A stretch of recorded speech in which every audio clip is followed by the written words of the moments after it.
Hello ছাত্র বন্ধুরা, welcome to my class once again. This is Bittu sir, maths আর reasoning faculty. Reasoning বলতে মনে পড়ে গেল যে আমি কমিট করেছিলাম লাইভ সেশন আনবো রিজনিং এর। আমাদের কিন্তু আপকামিং উইকে আমি পোস্ট করব রিজনিং এর ব্যাক টু ব্যাক 2-3টে সেশন কিন্তু আমি আনতে চলেছি। লাইভ থাকবে, মিসলেনিয়াস প্র্যাকটিস পেপার থাকবে, যাতে করে তোমাদের সমস্ত চ্যাপ্টার গুলোকে একবার জিস্ট ওভার করে দিতে পারি। Thank you. তো আজকে আমরা প্র্যাকটিস সেট প্র্যাকটিস করছিলাম কোন পরীক্ষার দিকে ফোকাস করে, মেনলি টার্গেট করেছিলাম কিন্তু আমরা ডব্লিউবিপি কেপি।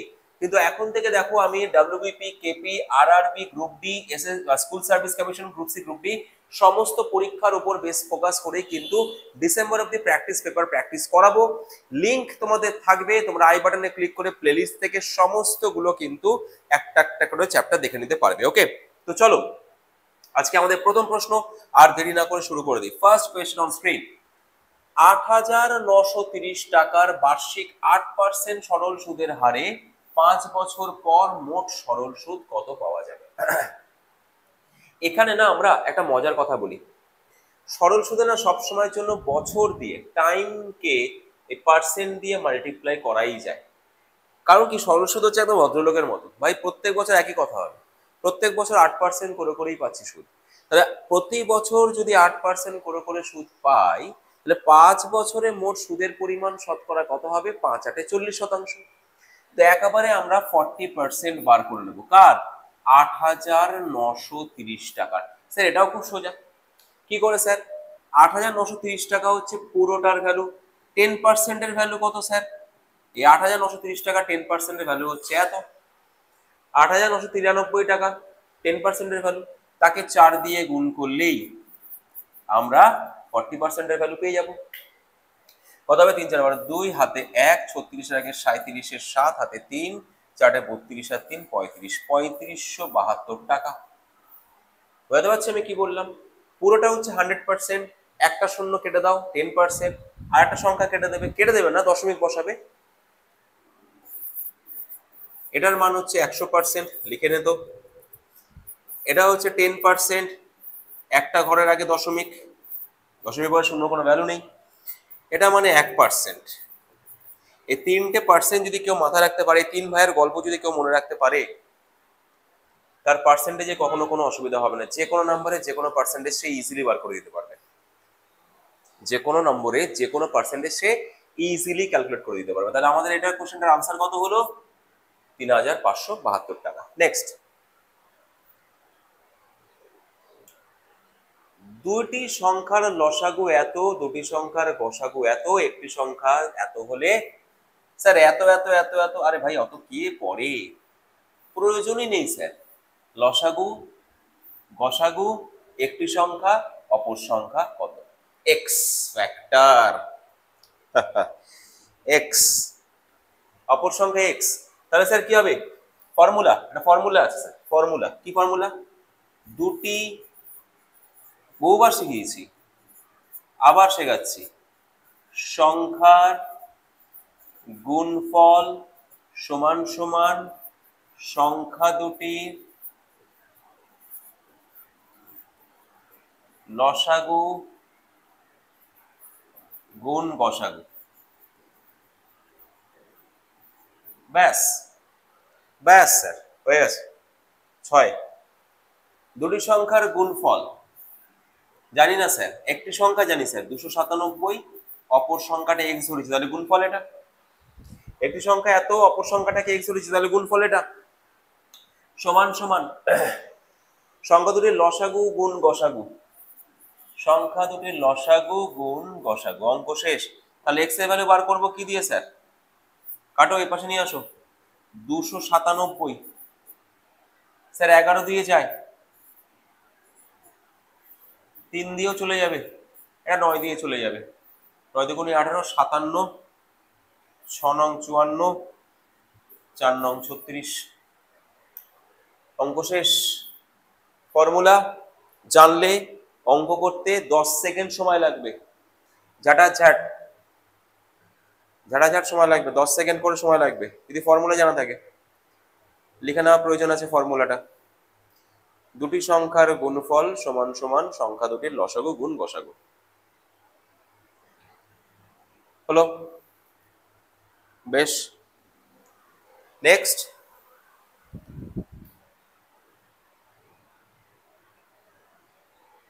তিনজন লোক কোন একটি কাজ 18 দিনে করে।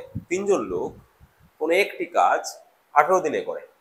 ছজন বালক ওই একই কাজ 18 দিনে করে। আচ্ছা, দিন সংখ্যা সমান স্যার, তার মানে তিনজন লোক যা, ছজন বালক তাই, এদের কর্মক্ষমতা একই, যেহেতু দিন সংখ্যা সমান। বুঝতে পারছি?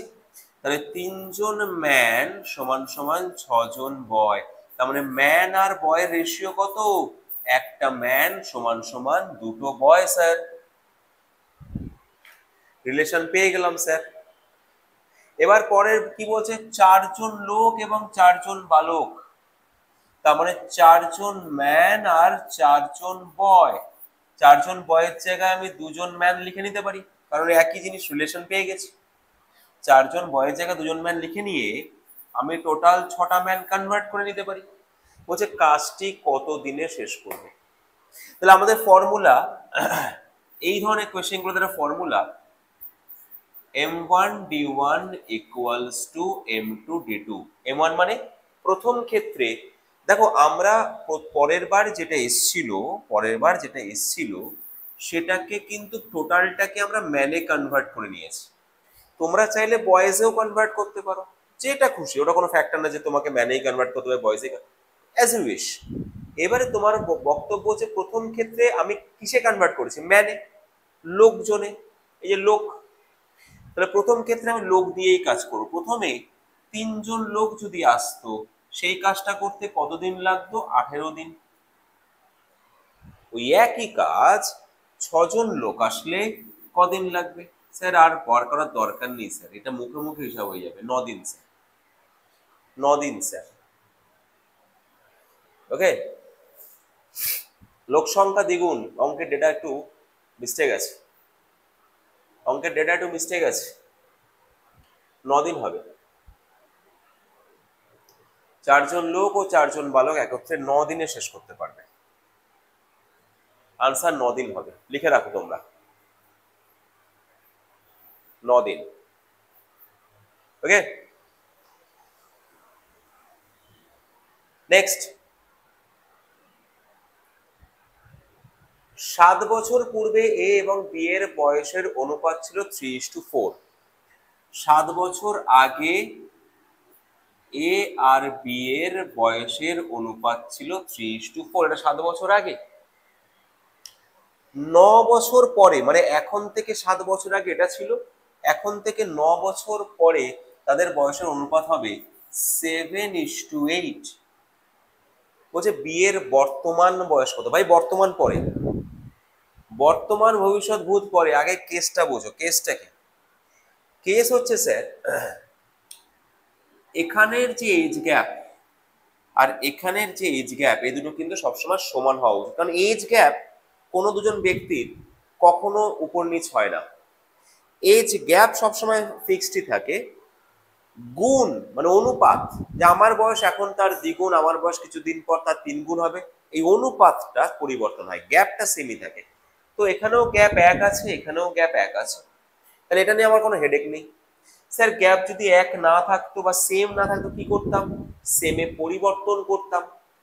এই গ্যাপ দুটোর লসাগু ধরে নেওয়া যাক, এখানে 1 গ্যাপ ছিল, এখানে 2 গ্যাপ ছিল, তাহলে আমি দুটোকেই 2 গ্যাপে কনভার্ট করব। মানে এই পুরো অনুপাতটাকে তখন আমাকে 2 দিয়ে গুণ করতে হতো, যদি না থাকতো এখানে আছে ভাই। বুঝতে পারছি? তো যাই হোক, গ্যাপ সেম আছে, কাজে আমাদের এটা নিয়ে কোনো টেনশন নেই।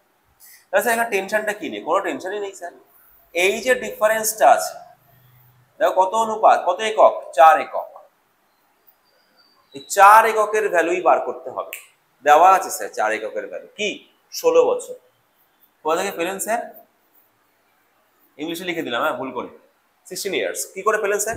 আরে ভাই এটা হচ্ছে বর্তমান, এটা হচ্ছে বর্তমান ভাই, পেপার না, বয়স। এটা 7 বছর আগে, 9 বছর পরে, তাহলে গ্যাপটা কত? 7 বছর আগে 9 বছর পরের গ্যাপটা কত? 16 বছর নয়? তাহলে 1 এককের মান কত স্যার? 4। তাহলে তোমরা যদি এই পুরোটাকে 4 দিয়ে দিয়ে গুণ করে দাও, তাহলে তুমি 7 বছর আগে এর 7 বছর আগে বি এর ভ্যালু পেয়ে যাচ্ছ। তাহলে 7 বছর আগে যদি বি 16 হয়, তাহলে এখন কত বি এর? 7 যোগ করে দাও 23। তাহলে এখন বি এর বর্তমান বয়স বলেছে 23 বছর, এটা 7 বছর আগে। যদি বলতো 9 বছর পরে বি এর বয়স কত হবে, 9 বছর পরে এর বয়স কত হবে, মানে ইউনিট প্রসেসে করলে সুবিধা এটাই, ইউনিট পদ্ধতিতে করলে সুবিধা এটাই, এক ধাক্কায় তুমি সমস্তটা বার করতে পারবে। এটা হচ্ছে 7 বছর আগে বিয়ের বয়স, তুমি 7 যোগ করেও 23-এ আসতে পারো। 9 বছরের পরের বিয়ের বয়স হবে, তুমি 9 বিয়োগ করেও 23-এ আসতে পারো, কোনো ফ্যাক্টর না, কোনো ব্যাপার না।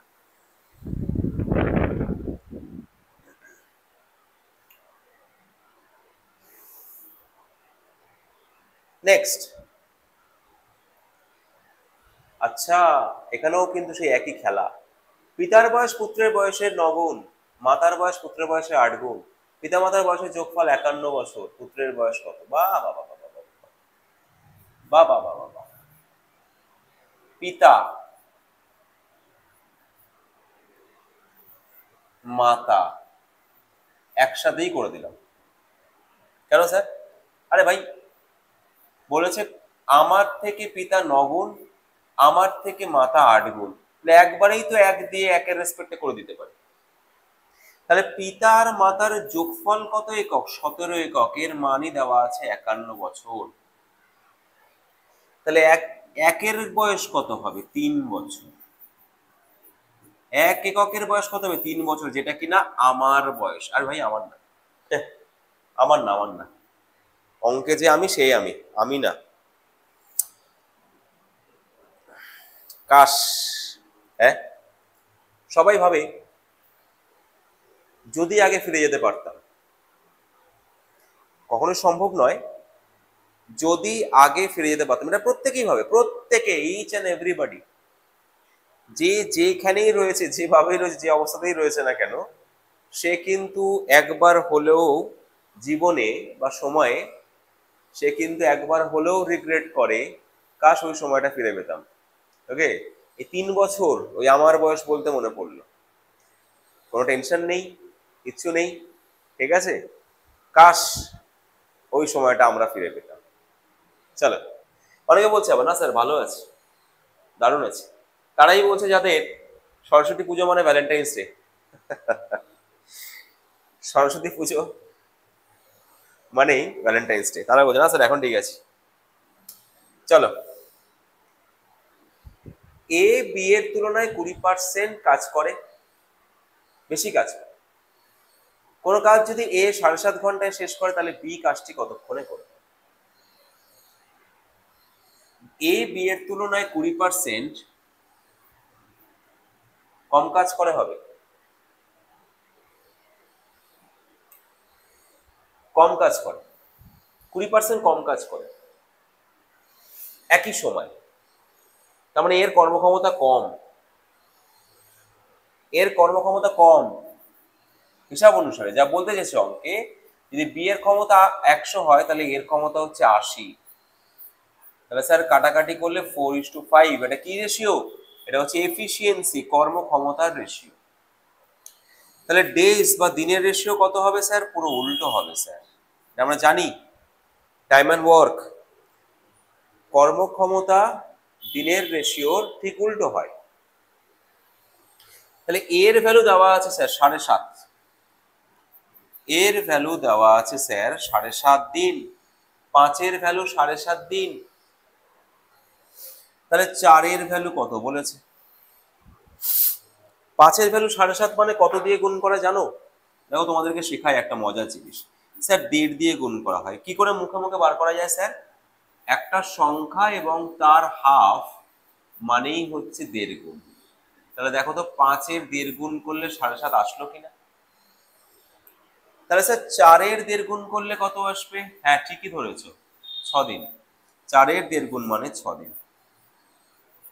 তাহলে বি কাজটা কদিনে করতে পারে বা ক ঘন্টায় করতে পারে? আমি দিন দিন বলছিলাম, ইউনিটটা ঘন্টায় আছে, একই ব্যাপার। ক ঘন্টায় করতে পারে বি? স্যার 6 ঘন্টায় করতে পারে। ঘন্টায় করতে পারে sir, option number B answer. দেখে নাও।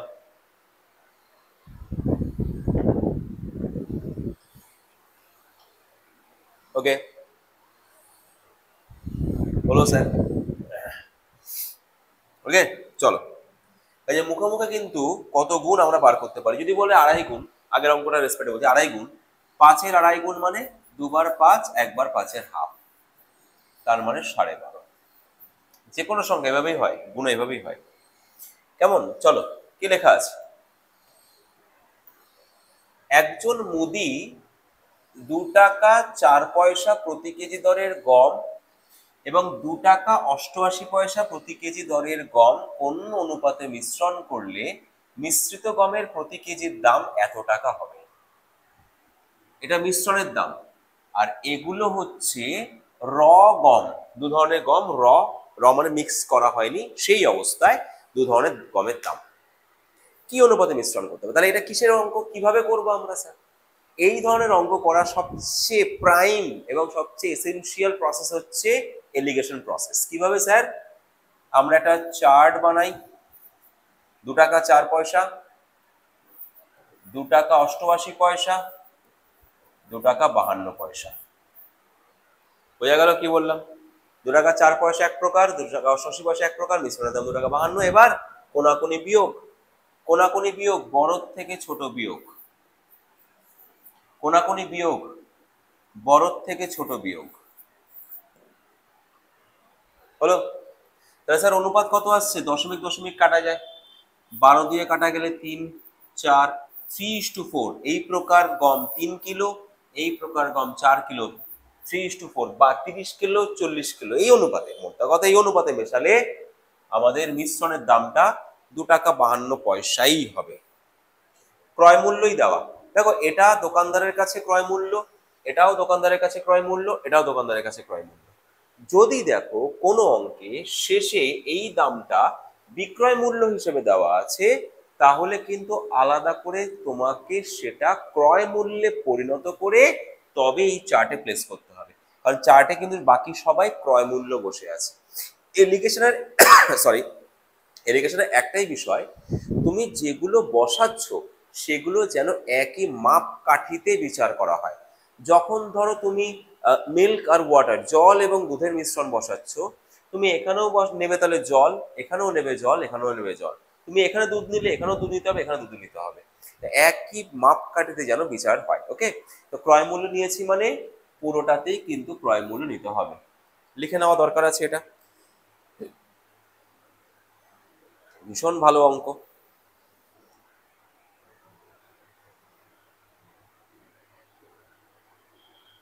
হলো, চলো নেক্সট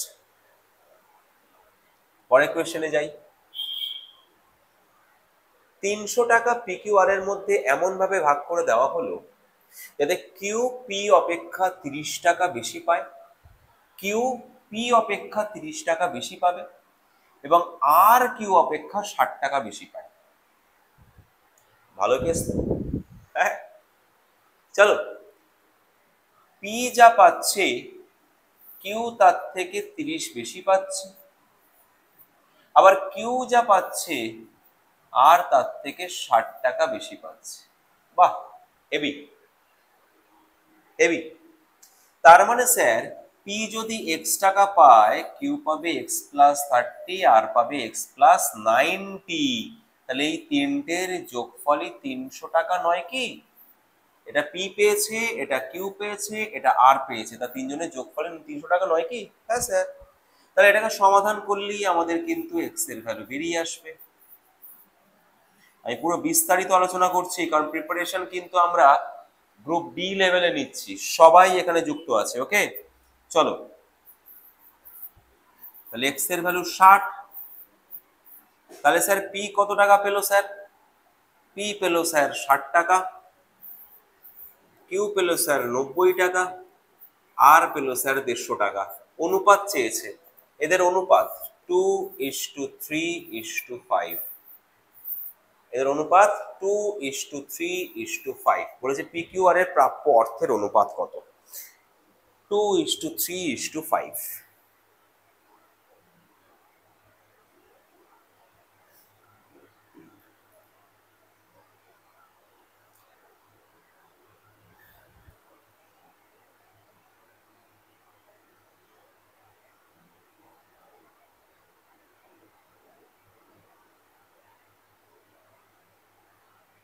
হলো। চলো নেক্সট কোয়েশ্চেন। প্রচুর ধরনের কোয়েশ্চেন শিখতে পারি। প্র্যাকটিস সেটের কিন্তু একটা দারুণ ব্যাপার, সেটা হচ্ছে প্রচুর ধরনের কোয়েশ্চেন তোমরা শিখতে পারবে, ভেরিয়াস টাইপ অফ কোয়েশ্চেন্স।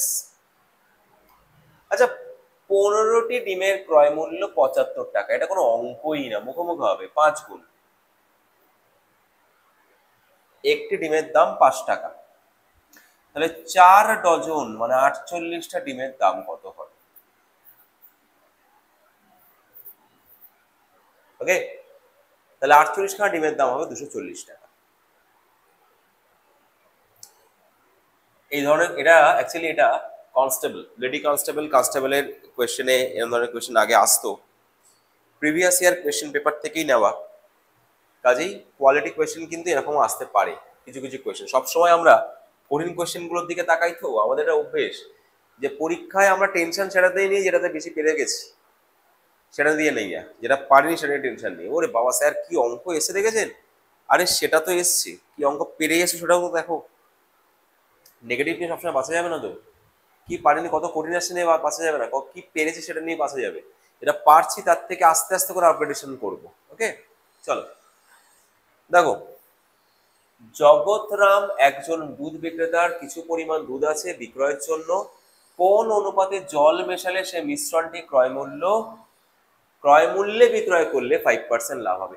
মানে আমি কেনা দামে মিল্ক বিক্রি করে দেবো কিন্তু জল মিশিয়ে বিক্রি করবো, তাহলে জলের তো কোনো মূল্য নেই, তাহলে বলছে 5% লাভ হবে। এখানে প্রশ্নেই উত্তর 5% লাভ। 5% মানে কত? 1-এর 20 লাভ, মানে 20-তে 1 লাভ। 20-তে 1 লাভ, তাহলে কি অনুপাতে মেশাবো আমরা? 20-তে 1 লাভ, 1-এর 20 লেখা যায় 1:20, ওটাই লাভ। বুঝতে পারছি, নর্মাল বিষয়, সিম্পল বিষয়, প্রশ্নেই উত্তর। সহজ সহজ প্রশ্ন সহজভাবে উত্তর করতে হবে আমাদের। ওকে চলো নেক্সট। বাহ, ছোটবেলায় বলতাম সিঁড়ি ভাঙা অঙ্ক, খুব প্রিয় জিনিস। সিঁড়ি ভাঙা অঙ্ক সরলীকরণ চ্যাপ্টারের থেকে নেওয়া, এগুলো একেবারে মুখোমুখি করতে হবে আমার সাথে সাথে, আরামসে বোর্ডে দিয়ে তাকাও, মন দিয়ে এক নিঃশ্বাসের করব আমরা। এটাকে কি লেখা যায়? 2 + 1 = 3 মানে 3 দুগুণি 6 + 1 7-এর 3। আঙুলটা দিয়ে তাকাও, 3 দুগুণি 6 + 1 7-এর 3, উল্টে গেলে 3-এর 7, উল্টে গেলে 3-এর 7। এই স্যার এটার মান কত হবে? এটাকে উল্টালেন কেন স্যার? 1 আছে ভাই, উল্টে গেলে 7-এর 3টা 3-এর 7 হয়ে যাবে। স্যার এর মান কত হবে? 7-1 7 আর 3 10-এর 7, উল্টে গেলে 7-এর 10, 10-এর 7 উল্টে গেলে 7-এর 10 ইকুয়াল টু 2 লেখা আছে, ইকুয়াল টু 2 লেখা আছে। এক্স এর মান কত স্যার? বিয়োগ করলেই বেরিয়ে যাবে। 10 দুগুণি 20 বিয়োগ 7, 10 দুগুণি 20 বিয়োগ 7, 13-10, 10 দুগুণি 20 বিয়োগ 7। এটা বুঝতে পারলেন অনেকে? এক্সটাকে যদি আমি বাঁদিকে রেখে আমি যদি এটাকে নিয়ে যাই, তাহলে 10 দুগুণি 20, যোগের বেলা কি করছি? 3 দুগুণি 6 যোগ 1, তাহলে এখানে কোনো 10 দুগুণি 20 বিয়োগ 17 7, তা 20 বিয়োগ 7 করলে কত হয়? 13, 13-10, এটাই আনসার। বুঝে গেল? মুখোমুখি হবে, সিঁড়ি ভাঙা অঙ্ক মুখোমুখি হবে আমাদের একেবারে আরামসে, কোনো টেনশন না নিয়ে। প্রচুর প্রচুর কোয়েশ্চেন সলভ করবো, প্রচুর অগণিত কোয়েশ্চেন সলভ করবো আমরা, কোনো চিন্তা নেই। ঠিক আছে নেক্সট, পরের প্রশ্ন। সোমবার থেকে বুধবারের গড় উষ্ণতা 37°C। সোমবার থেকে বুধবার গড় উষ্ণতা 37°C,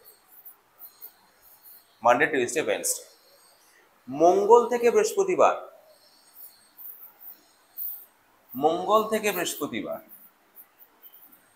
গড় উষ্ণতা 34°C। যদি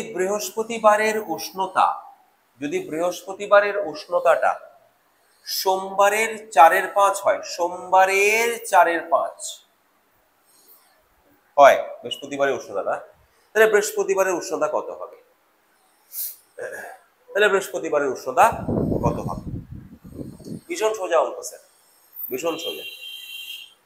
আমাকে বলা হচ্ছে এখানে দেখো মঙ্গল বুধ দু জায়গাতেই কমন, মন দিয়ে শুনবে কথাটা, মঙ্গল বুধ দু জায়গাতেই কমন। তাহলে স্যার এখানে যদি আমি বলি, আমরা গুণফুন করবো না, মঙ্গলবারের উষ্ণতাও 37, বুধবারের উষ্ণতাও 37, তাহলে সোমবারের উষ্ণতা 37। আরে মঙ্গলবার এখানে 34, বুধবার এখানে 34, তাহলে বৃহস্পতিবার 34, তাহলে। ওকে, তো দেখো তো একই দিনের উষ্ণতা দু জায়গায় দুরকম তো হতে পারে না স্যার, এরকম তো হতে পারে না। তাহলে এখানে গিয়ে কমে যাচ্ছে কেন স্যার? বিকজ এ কম তাই, বিকজ এ কম তাই, আর কিছু না। বুঝতে পারছি? তাহলে স্যার আমরা যদি বলি যে এখানে সোমবারের উষ্ণতা কত, তাহলে বার করতে পারবো, নির্ণয় করতে পারবো স্যার, ইজি। আমরা যদি একটা কাজ করি, আমরা যদি বলি এখানটায় যে সোম মঙ্গল বুধের মোট উষ্ণতা কত আসছে, আমার এখানে দেখো দেখি 101, সরি 111, সোম মঙ্গল বুধের মোট উষ্ণতা আসছে 111, আর মঙ্গল বুধ বৃহস্পতিবারের মোট উষ্ণতা কত আসছে আমার এখানটা 102, 3 34 102। এবার পার্থক্যটা কত আছে স্যার? 9 ডিগ্রি পার্থক্য। এই 9 ডিগ্রি পার্থক্যটা কি? এই 9 ডিগ্রি পার্থক্যটা হচ্ছে সোমবার বৃহস্পতিবার থেকে 9 ডিগ্রি অতিরিক্ত টেম্পারেচার ছিল। তাহলে 4/5 বলতে কি বোঝায়? যদি সোমবারে 5 থাকতো তাহলে বৃহস্পতিবারে থাকবে 4, তাহলে গ্যাপটা এটাই হচ্ছে 9। এই 1 অনুপাত সেটার মানই হচ্ছে 9। বোঝাতে পারছি? এই যে গ্যাপটা 1 অনুপাত আসছে, এর মানই হচ্ছে 9 ডিগ্রি। তার মানে স্যার বলতে চাইছেন একে 9 দিয়ে গুণ করলে আমরা বৃহস্পতিবার, আর একে 9 দিয়ে গুণ করলে সোমবারের আমরা টেম্পারেচার পেয়ে যাবো। হ্যাঁ, এক্স্যাক্টলি তাই। তাহলে দেখো অলরেডি বৃহস্পতিবার টেম্পারেচার আমরা পেয়ে গেছি কত, 4 নং 36। যদি বলতো সোমবার টেম্পারেচার কত, 5 নং 45 হতো। তাহলে কি করলাম, তিনজনের সোম মঙ্গল বুধের মোট টেম্পারেচার বার করলাম, মঙ্গল বুধ বৃহস্পতির মোট টেম্পারেচার বার করে পার্থক্য করলাম 9 ডিগ্রি। আর এখানে 4/5 বলা ছিল, 4/5 মানে 1 ডিগ্রি পার্থক্য, তাহলে 1 এর মানই হচ্ছে 9 ডিগ্রি, তাহলে 4 এর মান কত, তবেই আমরা বৃহস্পতিবার টেম্পারেচার পেয়ে যাব। তাহলেই আমরা বৃহস্পতিবার টেম্পারেচার পেয়ে যাব। দুটোর বিয়োগফল, মঙ্গল বুধ কমন, তাহলে বিয়োগফল মানে কি, সোমবার মাইনাস বৃহস্পতিবার, তাদের পার্থক্য 9 ডিগ্রি। আর এখানে দেখো সোমবার মাইনাস বৃহস্পতিবার দেওয়া আছে, কারণ বলা ছিল সোমের 4/5 হচ্ছে বৃহস্পতি, মাইনাসটা 1 ইউনিট, 1 ইউনিটের ফলে 9 ডিগ্রি করে সলভ করে দিলাম আমরা, করে সলভ করে ফেললাম আমরা, দেখো আরামসে লেখা নেওয়া প্রয়োজন আছে।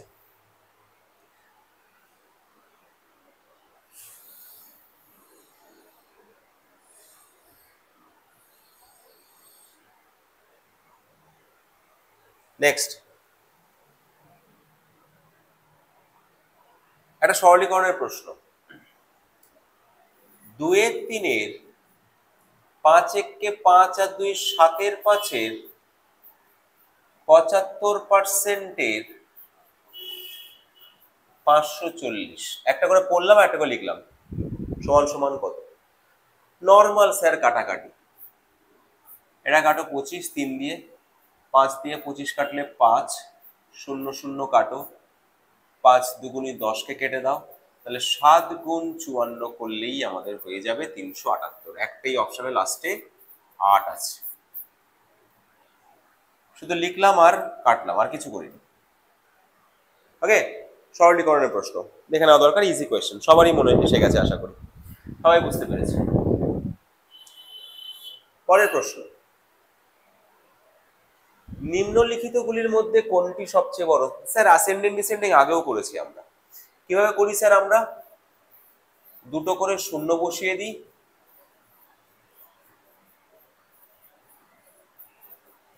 দুটো করে শূন্য বসিয়ে দিই লবে, দিয়ে নিচের হরটা দিয়ে ডিভাইড, ভাগ, আর কিছু নেই।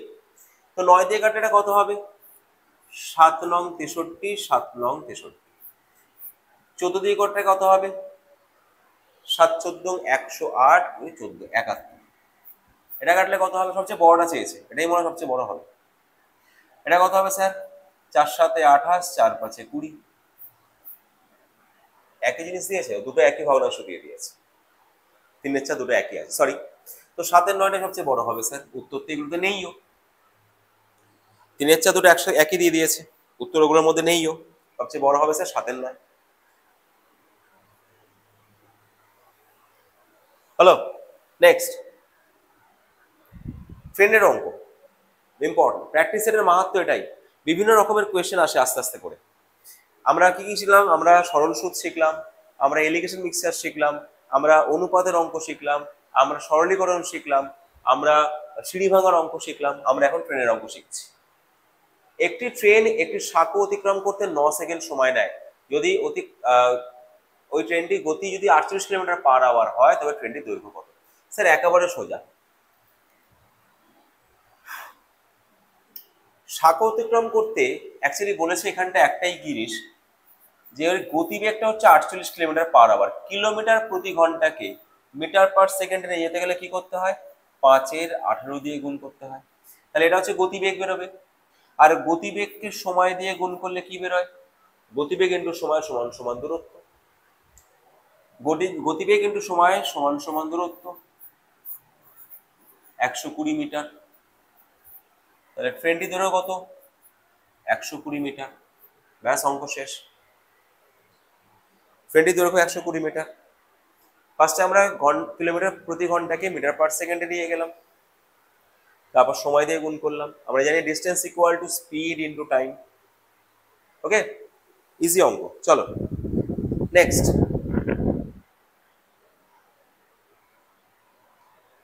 PQR একটি ব্যবসা শুরু করে। কিউ যে পরিমাণ বিনিয়োগ করে, পি তার 3 গুণ বিনিয়োগ করে।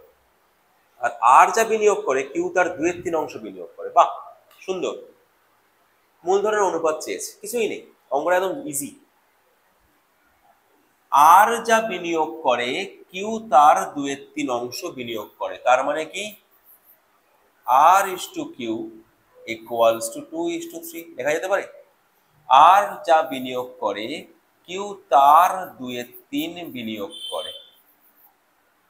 আর বাই কিউ ইকুয়ালস টু 3/2 হবে, 3/2 হবে, 3:2 হবে। আর বলছে কিউ যে পরিমাণ বিনিয়োগ করে, পি তার 3 গুণ করে। তাহলে পি কিউ এর অনুপাত এটা। তাহলে sir P is to Q is to R কত হবে? পি ইস টু কিউ হচ্ছে 3:1।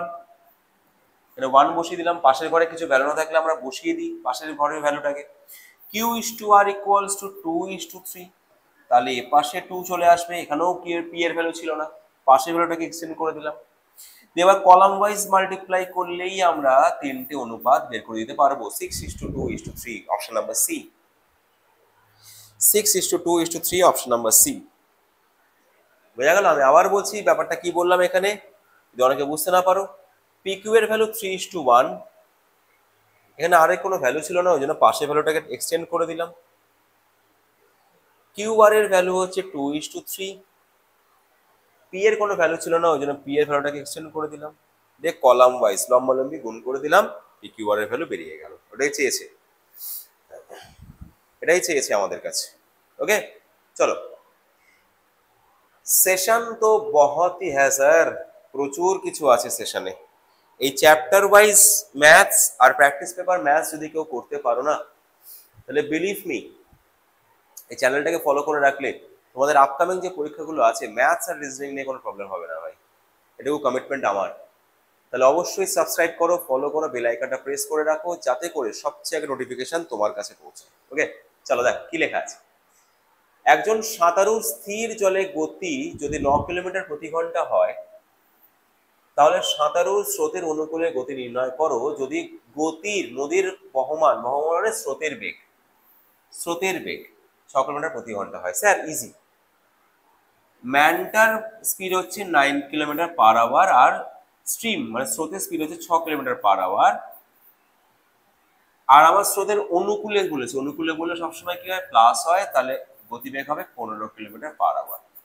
এটা কি ইন্ডিকেট করলো? ইজি অঙ্ক নয়, মানে আরো আছে, আরো অঙ্ক আসবে। স্রোতের নৌকা এবং স্রোতের অঙ্ক প্রচুর আসবে, প্রচুর। তোমরা শুধু অপেক্ষা করো। ওকে, চলো, তাহলে আজকে এটুকুই থাকলো সেশনটা। স্টে করো আমার সাথে, সবাই খুব ভালো থেকো, সাবধানে থেকো। আর পরীক্ষার প্রস্তুতি কিন্তু একেবারে চারিদিকে সবার থেকে শিখরে থাকবে কিন্তু একটাই জিনিস, সেটা হচ্ছে তোমাদের আপকামিং পরীক্ষার প্রস্তুতি। Thank you very much, stay with us.